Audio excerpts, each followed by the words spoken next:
This is a simple story, about a simple average man. A man who, like so many Americans, just wants a good burger and a nice smooth chocolate shake for lunch. On this beautiful Sunday afternoon, Martin wanted to eat at In-N-Out, one of the more particular Californian fast food restaurants. He entered the In-N-Out excited. It smelled great. It smells so good.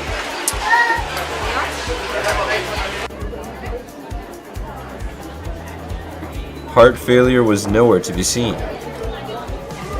Martin stood in line and looked around, proud to be an American man. He saw different kinds of families, all here together for one thing, a good burger and a great shake. Martin licked his lips a bit when he continued to smell out the flavors inside the restaurant. He was able to identify people of different cultures inside this restaurant, and it was amazing to think that they could be anywhere, but they are here with Martin to get some lunch. Martin looked down at his outfit, proud of his high-quality fashion choices. He almost felt bad for the others not wearing his pristine outfit. It was just about Martin's turn to order. He stepped up to the counter with confidence. He quickly scanned the menu, even though he already knew exactly what he wanted. Can I get a chocolate shake too? That's it. Any fries for today? No. Okay. Do you want this for here? To go, please. You have a double with onions and a chocolate shake to go. It's going to be $7.63, please.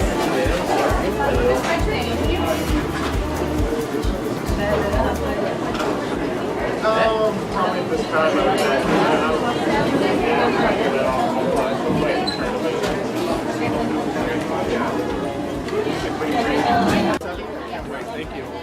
Number 70. And what a great choice, the double in the chocolate shake. Martin's truly the face of the American dream. Scanning the restaurant for a nice spot to sit, he looks around and contemplates taking off his stylish glasses, but decides it would be much better to keep them on. After finding a good spot, he sits down and awaits the golden words. Number 70, your order is ready.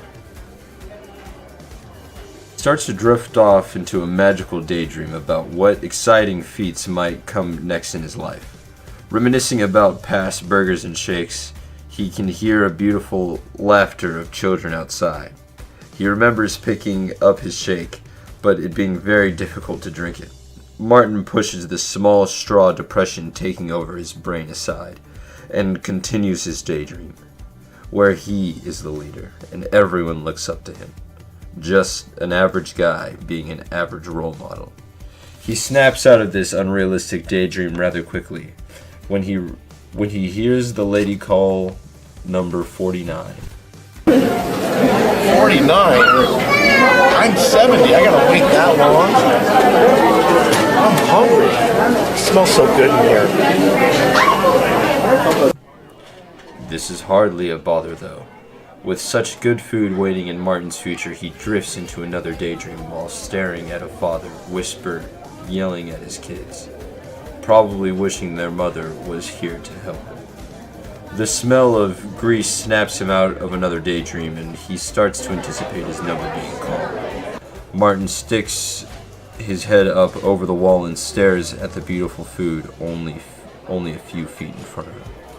He can't wait to feel the chocolate cold sensations running through his mouth.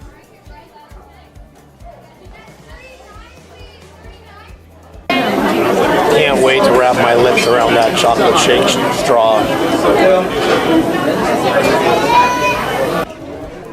Finally, he hears it. Martin's order is ready. Before anyone has time to record him, he gets up and dashes to the counter to receive his long-awaited food. The cheese, the bun, the patty, and the pickles. Martin is ready for it all. Within one look inside the bag, Martin can tell his meal was cooked to perfection. Lifting it from the counter, he heads out back to his car to enjoy his savory meal.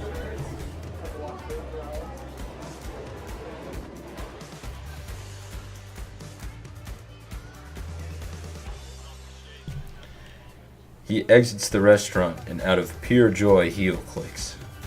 The excitement and hunger pulses through Martin's veins at this point. He walks to his car knowing in just a couple minutes he'll be eating lunch of champions. Finally, Martin arrives at his vehicle and fumbles to get his keys out of his pocket. Damn it! He knew he should have already put them in his hands, as he knew this moment would come.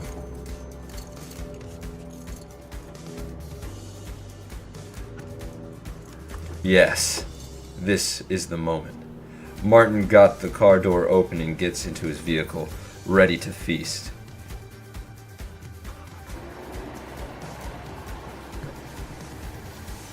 Martin decides to take a sip of his drink first, as he is quite parched, but finds it rather difficult to pull out any of his shake.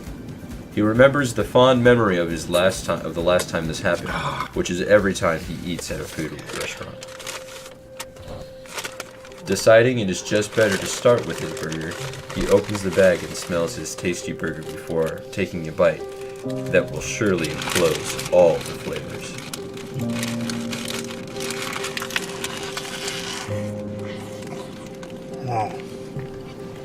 Martin was completely satisfied with his burger, but the salt of the sauce of the pickles gave him the urge to take another sip of his drink.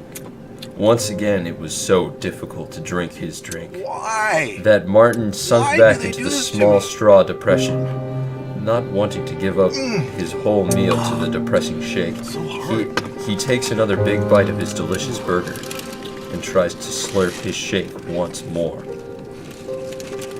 Knowing he should never give up, Martin grabs his shake, but results were tragic.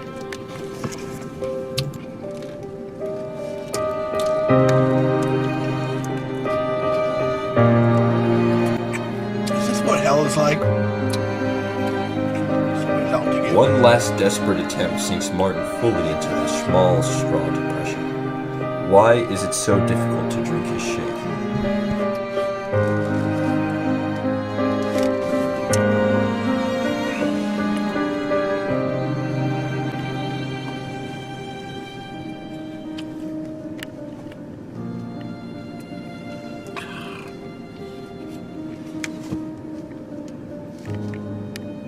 Dear fast food companies everywhere, why?